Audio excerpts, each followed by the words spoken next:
Good afternoon, folks. This is our last day in Ho Chi Minh City, Saigon. If you've enjoyed the series so far, please like and subscribe. There's probably 6-7 videos now for Ho Chi Minh City. Tomorrow we'll be moving on to somewhere new, a little bit further north and by the sea. So keep a lookout for that one. So today we've come to the Independence Palace. So we're going to do a tour around here, have a look, see what it's all about, and hopefully you'll enjoy it with us.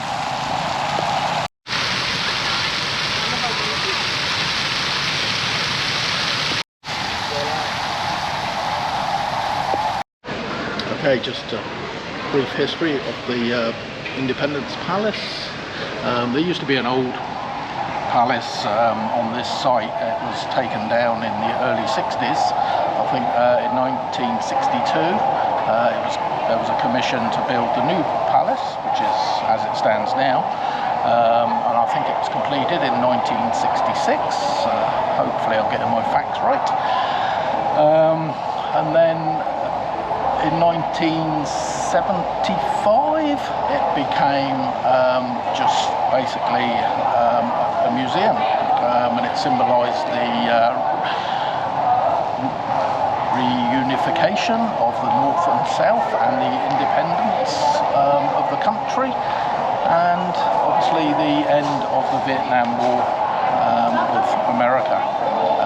Some of the Vietnamese call it the American War. So this will be the cabinet room. All the important meetings would have been held in here.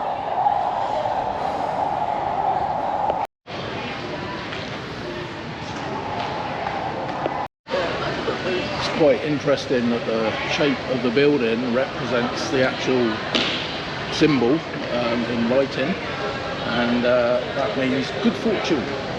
So if you can see the outline in the background of the actual palace, and then the symbol for good fortune over the top, and that's how they got the shape and design for the palace. So we move into the conference hall. This could hold up to 500 people. They use this for all the big speeches and deliberations for obviously more people, more numbers. Again, very grand, beautiful. Down in the kitchen, this is where it would have all happened.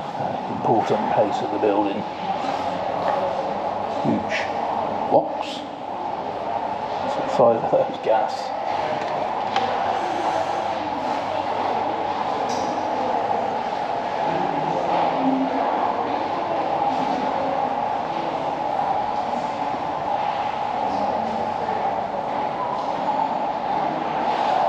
Cool. Old mixer. Electric motor on the top. Look at that.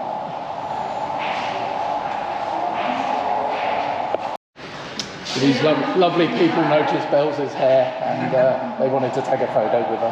How cute. Feel a bit disappointed now, no one wanted a photo with me. Can't understand why. This is a restored US Jeep, which the President travelled in to give his surrender speech in 1975.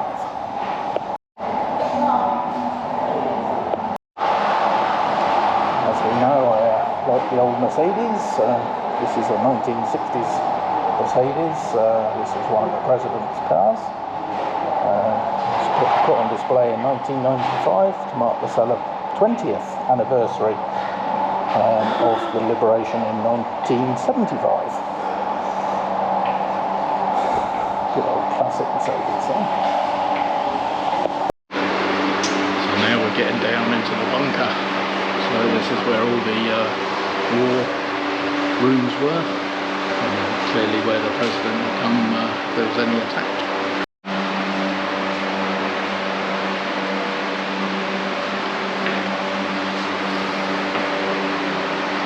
The main bunker, which we'll have a look at in a minute,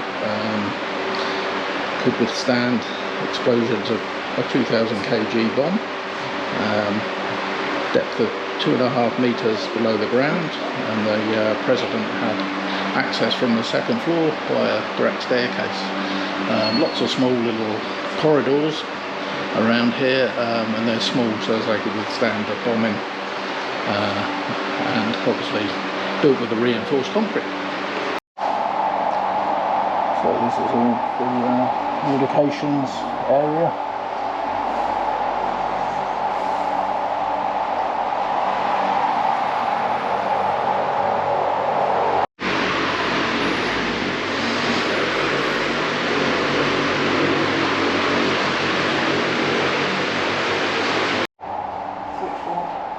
Switchboard.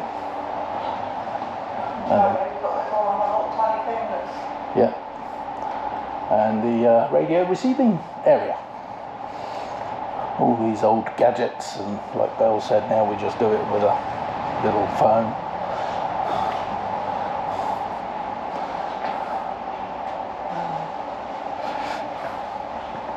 How times have changed 50 years later. Very narrow hallways. Yeah, running out of there. Bells is running out of air.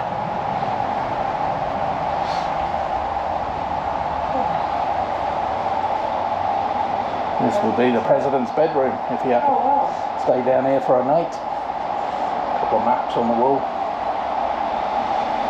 Guess he would have had a door or two to, a bit of privacy. And the president's war room.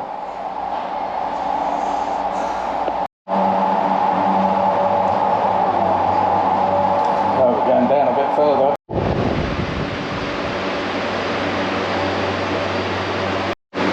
So these are the stairs I was talking about earlier, and this is where the president will have his direct access from the second floor. Get down here to his war room and his bedroom, etc. And as we go just around the corner, it does go down a little bit further. I guess that's maybe just rooms for all the staff that were down here looking after the president. And this is the president's war office. Presidential reception rooms. There were 6 meetings held here between the 19th of October 1972 and the 23rd of October between the president and Henry Kissinger, who was Nixon's national security advisor.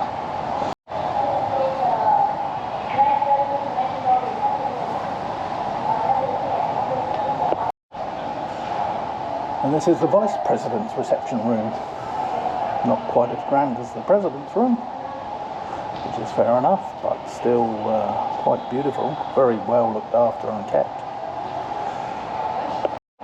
So these are the ambassador chambers.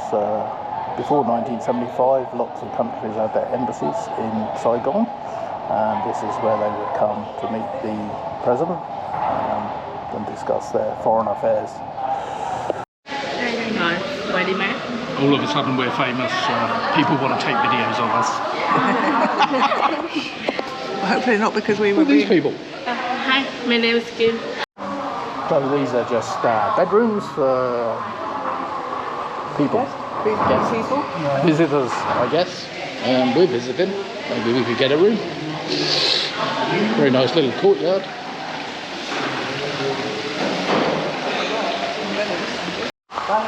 And obviously if the guests have bedrooms, then they also need somewhere to eat.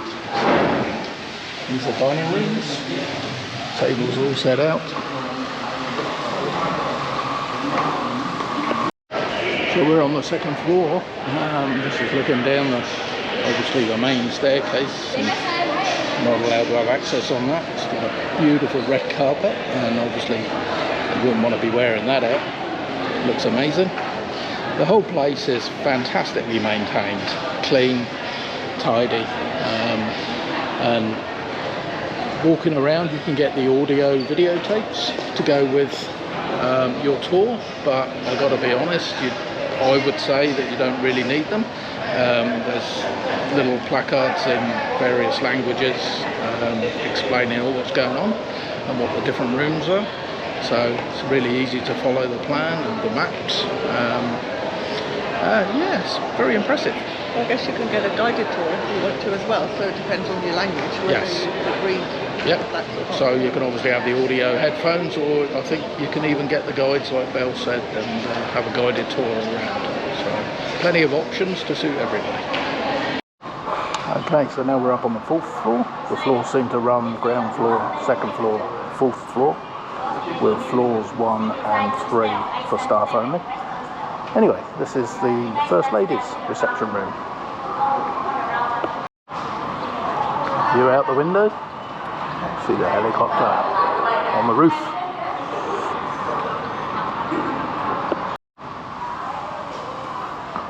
This is a game room for entertainment, I guess, and Rocking chairs, games. And just across from the first Lena bars. oh, One of the first Lena bars, I think. over in the corner, it's a bit like the kiwi barrels that the wine barrels that we all sit around and drink. But obviously they get a few more drinks in that one. So the games room, this is where they would spend their evenings, I guess, entertaining and relaxing. Rocking chairs. And just across from that is a cinema.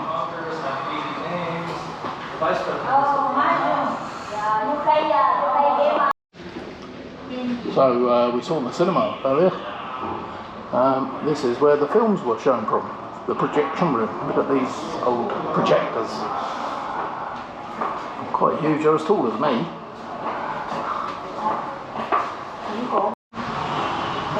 Just outside the game room, we have a piano and a billiard table with no pockets. Bit different. Somebody will know what they play on there.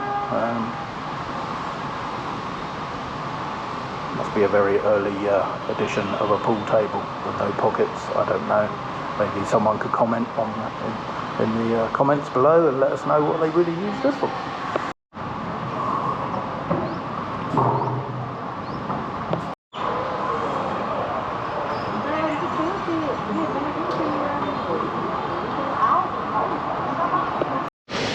And there we are, right at the top, overlooking the lawns at the front of the building, and then the street going right the way down, trees on both sides. Quite spectacular.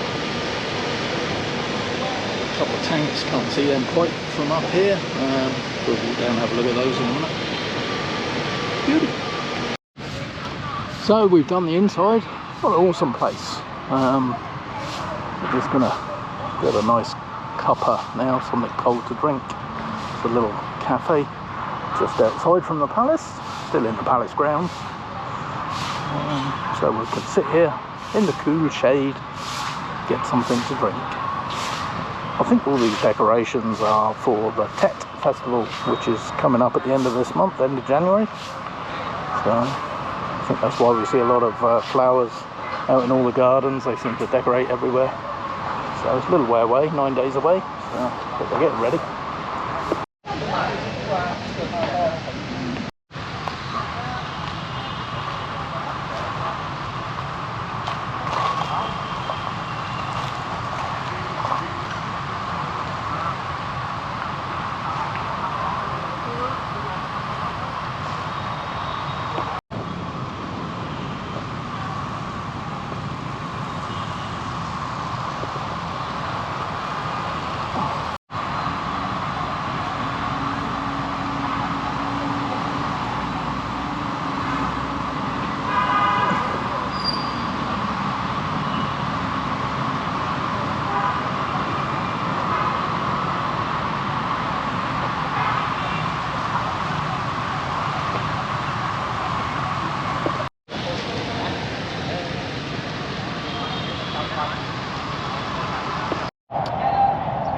So we're continuing the day on. We've left the Independence Palace and we've come down to the Dragon Wharf, and in the background is the Ho Chi Minh Museum.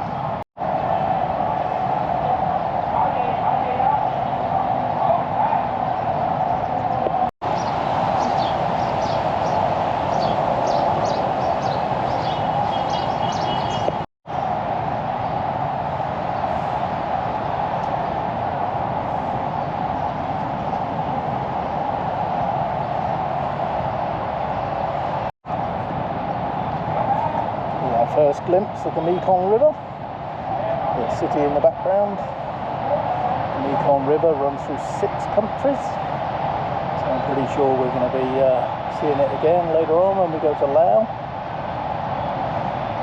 And the Mekong Delta exits to the sea from Vietnam.